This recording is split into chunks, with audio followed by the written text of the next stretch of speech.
John, how would you sum up that?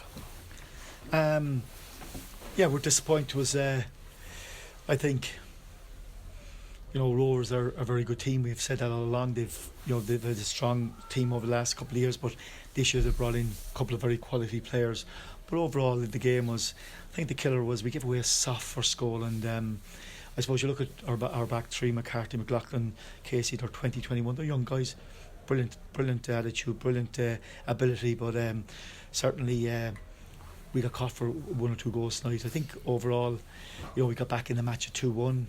Graham had a chance to stroke at half time, and we'd done okay, and we were doing, the crowd were on their feet and came out in the second half and did well, but we gave McInniff a free strike on the edge of the box, and he took it well. And then probably for the last 20 minutes the lads put their head down, and that can happen in a team, but there's nothing wrong with this team in terms of their attitude and their commitment, but you can see Rovers are a really, really good team in Dundalk, and at the moment we're a bit off that at the moment, but we work hard during the week and try and get ourselves ready for next Friday. 15 points behind, is that kind of the league title race you out of the picture? I think, being honest with you, being realistic about it, everyone can see we'd bit of strength and depth over the last number of years. We have a lot of young players in the team, and you have to work hard with them, and we're doing that. And other teams have stronger plans at the moment. That's fine. But at the same time, it was 0-0. Graham in the box. From our point of view, it looked like he was clearly taken out of it. Some of those decisions, if they went with you and you went one up, it's maybe a different type of game. But overall, at the moment, you'd say Rovers and Dundalk are ahead of the pack, and for us, we're probably in a position that we need to be further up. We're better than that, and we need. It's a quarter of the season gone, so a long way to go. But we need to sort of hectic period coming up over the next 3.5 weeks with 6 and 7 matches. So we need to see, can we get a run together and get ourselves back up the table. And how do you lift the lads now after a performance and result like this ahead of next Friday night? All you do is you go back to training. You work very hard, and these lads are honest. They're great lads. Yes, there's a bit of naivety and a bit of I suppose a bit of lack of experience with some of them, and but that happens. There's nothing wrong with these guys, and they might go home tonight feeling down. And I know from our supporters' point of view, 20 minutes ago when the third goal went in, it looks like it's you can see the lads lost a bit of confidence, was knocked out a bit. But you get back in tomorrow and over the weekend, and we get back in and work hard for next week. And the only way to bounce back is to keep working hard, and that's what we're doing. John, back-to-back defeats now. So what's the most disappointing aspect? Was it losing to the two top teams in the league? What's the most disappointing aspect about the back-to-back defeats? Well, I think in both games, I think we've conceded goals, which is disappointing, and we've had a bit of chopping and changing this year with a little bit of inconsistency through injuries and stuff like that, and that can happen. But at the same time, they're good lads and they work hard and do a lot of work all week. But the first goal came. We were controlling the ball, we lost it, and 3 passes the balls in the back of the net, and gave them a lift, and then the second goal took a deflection.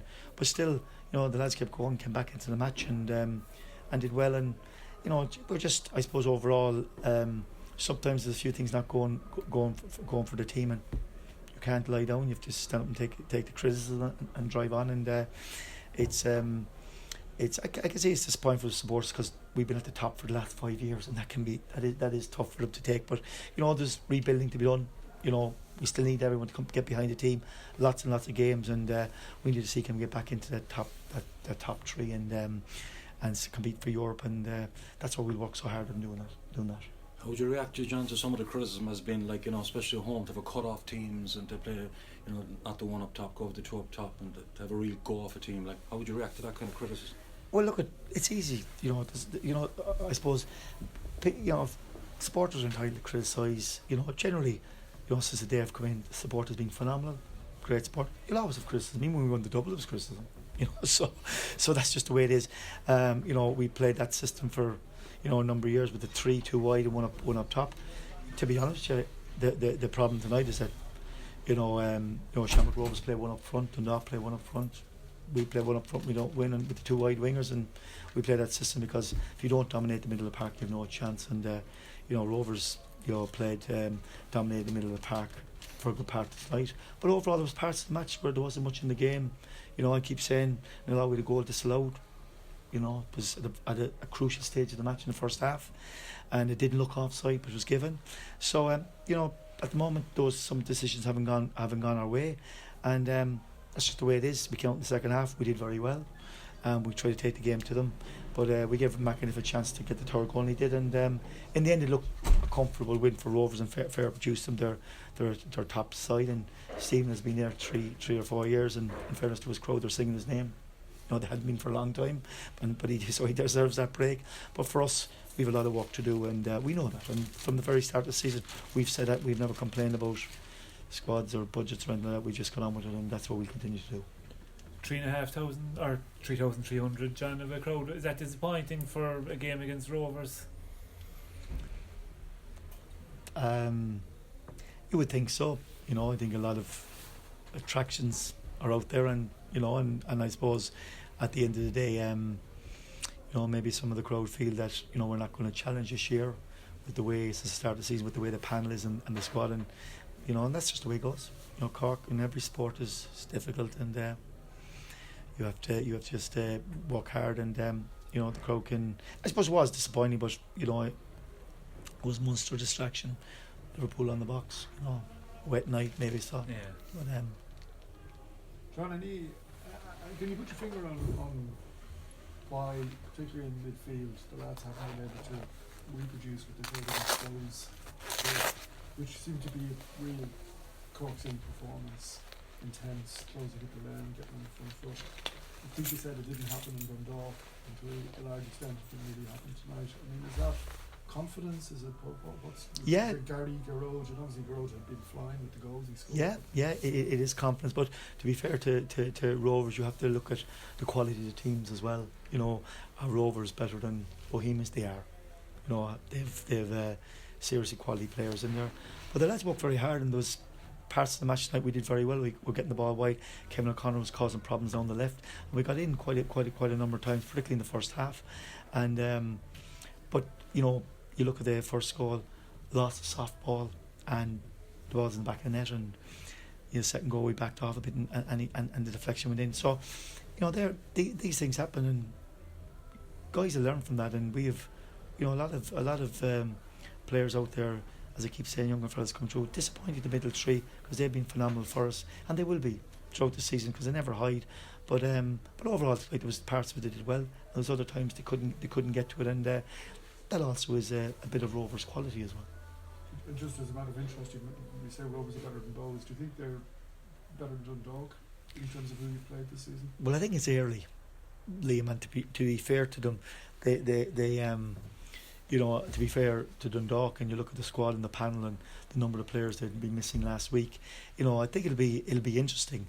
But certainly for the first time in a number of years, I think Stephen will feel that he's a team now that can really go the distance. But then again, it's April.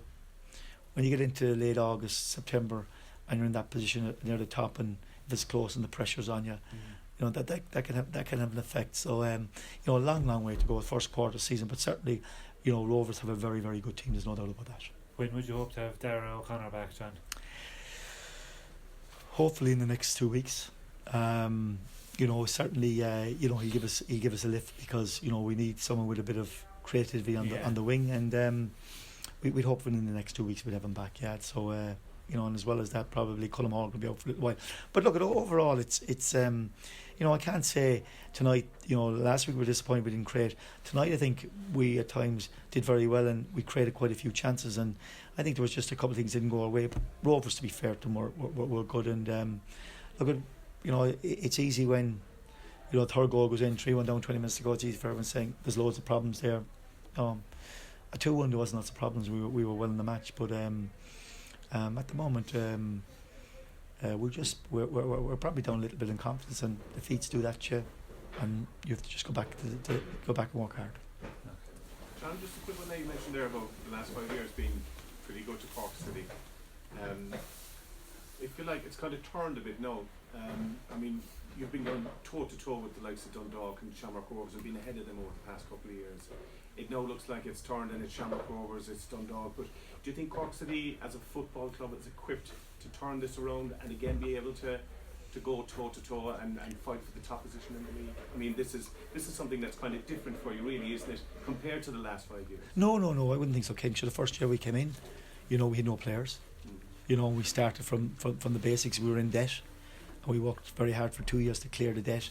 But all of a sudden we got players in, and we got there. But Dundalk weren't a team that, as well, at that time they had won no league either. So we were both starting afresh, albeit they had been a year ahead of us because they'd been second. So it was like that, and we built them. But our second year was a very difficult year because everyone expected us to challenge, and we were a bit off Dundalk at that time. But over the next couple of years we built, and we did very well. And look, there's no doubt the club will come again and whatever.